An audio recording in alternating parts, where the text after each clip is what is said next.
नमस्कार, अमन study point पर आप लोगों का हार्दिक स्वागत है। दोस्तों, आज से हम लोग रसायन विज्ञान की शुरुआत कर रहे हैं। विज्ञान के अंतर्गत हम लोग जीव विज्ञान और भौतिक विज्ञान को पढ़ चुके हैं। रसायन विज्ञान में 3 से 4 वीडियो, ज़्यादा से ज़्यादा 3 से 4 वीडियो आने हैं, तो उसको हम लोग जल्दी से देख लेंगे 2 दिन में, और उसके बाद हम लोग शुरुआत करेंगे इतिहास की। तो देखिए, विज्ञान पॉलिटी कंप्लीट हो गया है। बीच बीच में आपको इकोनॉमी के जो इंपॉर्टेंट सेक्शन है वो मिल जाएंगे, और इसके अलावा करंट अफेयर्स आपको जनवरी की मिल चुकी है, धीरे धीरे फरवरी मार्च की भी मिल जाएगी, और परीक्षा के 15 दिन पहले आपको पिछले 8 महीने के इंपॉर्टेंट करंट अफेयर्स की पीडीएफ के साथ आपको प्रति मिल जाएगी। ठीक है, तो जो लोग हमारे चैनल के साथ जुड़े हैं वो लोग निश्चिंत रहें और हमारे साथ आप लोग पढ़ते रहें। ठीक है, तो शुरुआत करते हैं। और देखिए, रसायन विज्ञान आप लोग जानते ही होंगे कि प्रतियोगी परीक्षाओं में रसायन विज्ञान से जीव विज्ञान और भौतिक विज्ञान की अपेक्षा काफ़ी कम प्रश्न आते हैं। तो इसमें जो भी सेक्शन सबसे ज़्यादा महत्वपूर्ण है उसको हम लोग जल्दी से देखेंगे। ज़्यादा इंपॉर्टेंट नहीं है, 3 से 4 वीडियो में पूरा हो जाएगा। तो चलिए शुरुआत करते हैं। आज हम अपने इस वीडियो में अम्ल, क्षार और लवण, एसिड, बेस एंड साल्ट के बारे में जानेंगे। कुछ प्रमुख अम्लों को, कुछ प्रमुख क्षारों को और कुछ प्रमुख लवणों तथा उनके उपयोगों को जानेंगे, और इसके अलावा पीएच मान को भी हम लोग देखेंगे। तो शुरुआत करते हैं। सबसे पहले हम लोग देखते हैं अम्ल के बारे में। हम लोग जानते हैं कि अम्ल क्या होते हैं। अम्ल स्वाद में खट्टे होते हैं। ठीक है, अम्लों का उपयोग, यही परीक्षा में सबसे ज़्यादा आता है कि अम्लों का उपयोग। पहला अम्ल है एसिटिक अम्ल, जिसका रासायनिक सूत्र होता है CH3COOH। इसका उपयोग ध्यान रखिएगा, एसिटिक अम्ल कहाँ पाया जाता है? सिरका एवं अचार में। ध्यान रखिएगा, मोस्ट इंपॉर्टेंट है, काफ़ी बार आया है। सिरका एवं अचार में एसिटिक अम्ल पाया जाता है। इसके अलावा लैक्टिक अम्ल, ये खट्टे दूध में पाया जाता है। HCl यानी हाइड्रोक्लोरिक अम्ल का उपयोग खाना पचाने में किया जाता है।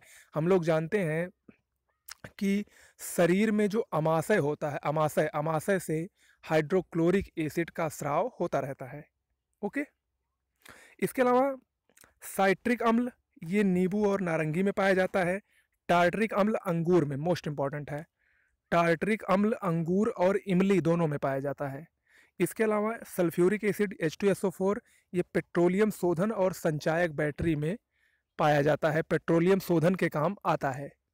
इसके अलावा नाइट्रिक अम्ल मोस्ट इंपॉर्टेंट है, उर्वरकों में विस्फोटक, सोना चांदी शुद्धिकरण और फोटोग्राफी में नाइट्रिक अम्ल का उपयोग किया जाता है। जो हम लोग सोना और चांदी का शुद्धिकरण करते हैं उसमें भी नाइट्रिक एसिड का प्रयोग किया जाता है।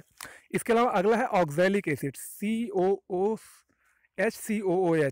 इसका प्रयोग फोटोग्राफी में तथा कपड़े से स्याही के धब्बे हटाने के लिए प्रयोग किया जाता है। ऑक्सैलिक एसिड या ऑक्सैलिक अम्ल का मोस्ट इंपॉर्टेंट है, कपड़े से स्याही के धब्बे हटाने के लिए। अब इसमें देखिए एक अम्लराज होता है। अम्लराज किसका किसका मिश्रण होता है? इसमें सांद्र HCl यानी हाइड्रोक्लोरिक एसिड होता है, और सांद्र HNO3 यानी नाइट्रिक अम्ल होता है। अनुपात 3:1 होता है। साथ ही HCl 3 अनुपात में और HNO3 1 अनुपात में होता है। इसका प्रयोग सोना और प्लेटिनम गलाने में किया जाता है। ओके, तो दोस्तों ये तो अम्ल के प्रयोग हो गए। और देखिए, अम्ल काफ़ी ज़्यादा महत्वपूर्ण है। आप लोग देखते होंगे अक्सर पूछा जाता है प्रश्न कि सिरका में कौन सा अम्ल पाया जाता है, अंगूर में कौन सा अम्ल पाया जाता है, खट्टे दूध में कौन सा अम्ल पाया जाता है। तो इस तरह के प्रश्नों को आपको तैयार रखना है। अब हम लोग आगे देखते हैं क्षार के बारे में, जिसको इंग्लिश में हम लोग कहते हैं बेस। बेस क्या होते हैं?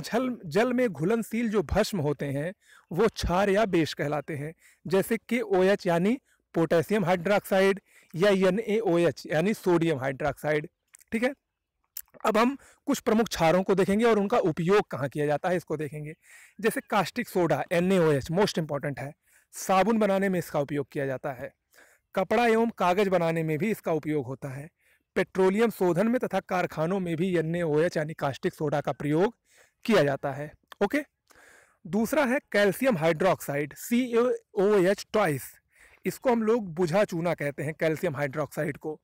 इसका प्रयोग जल की कठोरता दूर करने में, मोस्ट इंपॉर्टेंट है, जल की कठोरता दूर करने में कैल्शियम हाइड्रोक्साइड का प्रयोग किया जाता है। लिख लीजिएगा, रट लीजिएगा, क्योंकि प्रश्न इसी में से आएगा। मैं जो पढ़ा रहा हूँ, मैं फालतू की चीज़ नहीं पढ़ा रहा हूँ। जितना भी मैं पढ़ा रहा हूँ वो सारे मोस्ट इंपॉर्टेंट है। उसमें भी अगर आप लोग काट के तैयार करेंगे, कम तैयार करेंगे, तो फिर मेरी कोई गारंटी नहीं है। ठीक है, तो मैं जितना पढ़ा रहा हूँ आपको वो अक्षरशः याद होना चाहिए। ओके, कैल्शियम हाइड्रोक्साइड का अगला प्रयोग चूना में होता है, इसको बुझा चूना कहते ही हैं। इसके अलावा ब्लीचिंग पाउडर बनाने में और गारा एवं प्लास्टर में कैल्शियम हाइड्रोक्साइड का प्रयोग किया जाता है। अगला क्षार है मैग्नीशियम हाइड्रोक्साइड, जिसका फार्मूला है MgOH ट्वाइस। ये पेट की अम्लीयता दूर करने में मोस्ट इंपॉर्टेंट है। जितने मैंने मार्क कर दिए हैं, हाईलाइट कर दिया है, वो सारे मोस्ट इंपॉर्टेंट हैं चीनी की अम्लीयता दूर करने में और चीनी उद्योग में। इसके अलावा पोटेशियम हाइड्रोक्साइड है, ये नहाने वाला साबुन बनाने में इसका प्रयोग किया जाता है। ओके, तो ये कुछ प्रमुख क्षार हो गए। अब हम लोग देखते हैं लवण यानी साल्ट के बारे में। लवण देखिए, अम्ल एवं क्षार की क्रिया से, जब अम्ल और क्षार दोनों आपस में क्रिया करते हैं तब लवण एवं जल का निर्माण होता है। ओके, कुछ प्रमुख लवणों को देखते हैं, जिसमें पहला है sodium chloride, most important. NaCl आप लोग जानते होंगे, जो हम लोग खाने का नमक खाते हैं, जो नमक हम लोग खाने वाला नमक खाते हैं, उसमें सबसे ज़्यादा मात्रा सोडियम क्लोराइड की ही रहती है। इसके अलावा खाद्य पदार्थों का संरक्षण करने में भी सोडियम क्लोराइड का प्रयोग किया जाता है। अगला है सोडियम बाइकार्बोनेट NaHCO3। देखिए, इसमें बहुत से लोग कंफ्यूज रहते हैं कि खाने का सोडा कौन सा है और धावन सोडा यानी धोने वाला सोडा कौन सा है। तो ये आप लोग क्लियर रखिएगा, NaHCO3 ये खाने का सोडा है, यानी सोडियम बाइकार्बोनेट। ये इसका प्रयोग अग्निशामक यंत्र में और पेट की अम्लीयता दूर करने में किया जाता है। और अगला है सोडियम कार्बोनेट Na2CO3 × 10H2O। इसका जो साधारण नाम होता है वो है धावन सोडा। ठीक है, तो इसका प्रयोग अपमार्जक यानी कपड़ा धोने में और कांच में भी इसका प्रयोग किया जाता है। अगला है पोटेशियम नाइट्रेट KNO3। इसका प्रयोग आतिशबाजियों में, जो हम लोग जानते हैं कि जो आतिशबाजियाँ होती हैं शादी ब्याह के मौके पर, उसमें पोटेशियम नाइट्रेट नामक लवण मिलाया जाता है। इसके अलावा बारूद बनाने में और उर्वरक में भी इसका प्रयोग किया जाता है। अगला है पोटास एलम, जिसको हम लोग फिटकिरी कहते हैं। इसका फार्मूला, इसका सूत्र क्या होता है, कमेंट बॉक्स में लिखकर बताइएगा। ठीक है, इसका प्रयोग जल का शुद्धिकरण करने में तथा रंगाई में किया जाता है। ओके, तो ये अम्ल, क्षार और लवण हो गए और उसके कुछ प्रमुख उपयोग हो गए। अब हम लोग देख लेते हैं पीएच मान को। ठीक है, पीएच स्केल, इससे भी अक्सर प्रश्न पूछा जाता है कि पीएच स्केल क्या है। इससे साधारण यही पूछा जाता है किसका पीएच मान कितना होता है। तो हम लोग इसको देख लेते हैं जल्दी से। पीएच स्केल अम्लीयता या क्षारीयता को व्यक्त करने का माध्यम होता है। ठीक है, इससे अम्लीयता भी व्यक्त की जाती है और क्षारीयता, यानी कौन सा पदार्थ या कौन सा माध्यम अम्लीय है कि क्षारीय है, इसका पता कैसे चलता है, पीएच स्केल से पता चलता है। इसका मान 0 से 14 के बीच में होता है, ध्यान रखिएगा, हमेशा 0 से 14 के बीच पीएच स्केल का मान होगा। इसके खोजकर्ता कौन है, अक्सर आता रहता है परीक्षा में, सोरेनसन ने 1909 में पीएच स्केल की खोज की थी। अब हम लोग देख लेते हैं कुछ प्रमुख पदार्थ तथा उनका पीएच मान, और यहीं पर आप लोग ध्यान रखिएगा कि इसका मान 0 से 14 तक होता है, जिसमें 0 से 7 तक अगर किसी पदार्थ का पीएच मान 0 से 7 तक है तब वो अम्लीय प्रकृति का, यानी 0 से 7 से कम, ध्यान रखिएगा, 7 पे तो वो उदासीन हो जाता है, 7 पे उदासीन रहता है, 7 से कम यानी 0 से 7 से कम तक अम्लीय प्रकृति होती है, और 7 से अधिक 14 तक क्या होता है, उसकी प्रकृति क्षारीय होती है। इसको हम लोग उदाहरण से समझेंगे। जैसे देखिए, इसमें पहला है मनुष्य के पेट में स्थित अम्ल।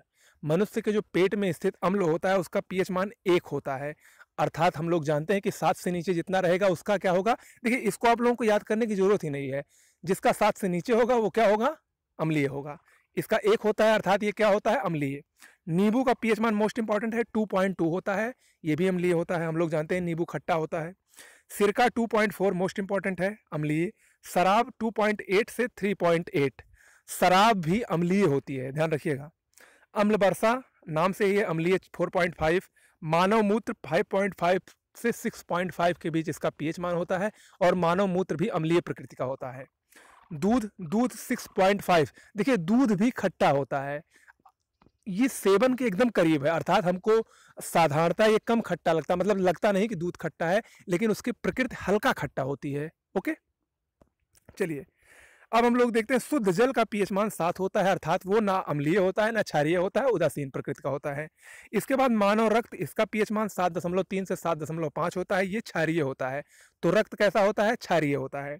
समुद्री जल 8.5 होता है इसका, और ये क्षारीय होता है, हम लोग जानते हैं समुद्र का जल खारा होता है। अपमार्जक का पीएच मान 10 होता है, ये भी क्षारीय होता है, तथा अमोनिया का पीएच मान 12 होता है, ये भी क्षारीय प्रकृति का होता है। ठीक है, तो ये हो गए पीएच मान। और इस चैप्टर में हम लोगों ने बहुत ही महत्वपूर्ण टॉपिक पर चर्चा की, जिसमें अम्ल, क्षार और लवण और इसके अलावा पीएच स्केल। इससे अगर रसायन विज्ञान से प्रश्न आ रहा है तो लगभग 1 से 2 प्रश्न इससे आता रहता है। अब हम लोग क्या देखेंगे? अब हम लोग कुछ प्रमुख धातुओं को देखेंगे, उनके उपयोग देखेंगे तथा मिश्र धातुओं को। ये एक वीडियो में हो जाएगा। इसके अलावा कुछ हम लोग अक्रिय गैसों को देखेंगे या कुछ प्रमुख और भी गैसें देखेंगे जिससे कि प्रश्न अक्सर पूछे जाते हैं। इसके अलावा हम लोग पेट्रोलियम के बारे में थोड़ा पढ़ेंगे, इससे भी प्रश्न, और इसके अलावा हम लोग बहुलक के बारे में देखेंगे और कुछ प्रमुख कार्बनिक यौगिकों के उपयोग देखेंगे। तो कुल मिलाकर ज़्यादा से ज़्यादा इसके बाद 3 वीडियो और आना है रसायन विज्ञान का, यानी 2 दिन में आपका रसायन विज्ञान कंप्लीट हो जाएगा। और ध्यान रखिए, जैसा कि मैंने कहा है कि मैं आपका सिलेबस 15 मई तक, कब तक? 15 मई तक, ज़्यादा से ज़्यादा 15 से 20 मई तक कंप्लीट कर दूंगा। अगर आपका एग्जाम 11-12 जून को होता है तब भी आपको 20-21 दिन का मौका मिलेगा। उस 20-21 दिन में मैं आपका रिवीजन कराऊंगा, टेस्ट कराऊंगा, डेली 2-2 टेस्ट होंगे। तो आप लोग हमसे जुड़े रहिए और ज़्यादा से ज़्यादा लोगों को जोड़िए, जिससे सभी को लाभ हो। ठीक है, मिलते हैं अगले वीडियो में। नमस्कार।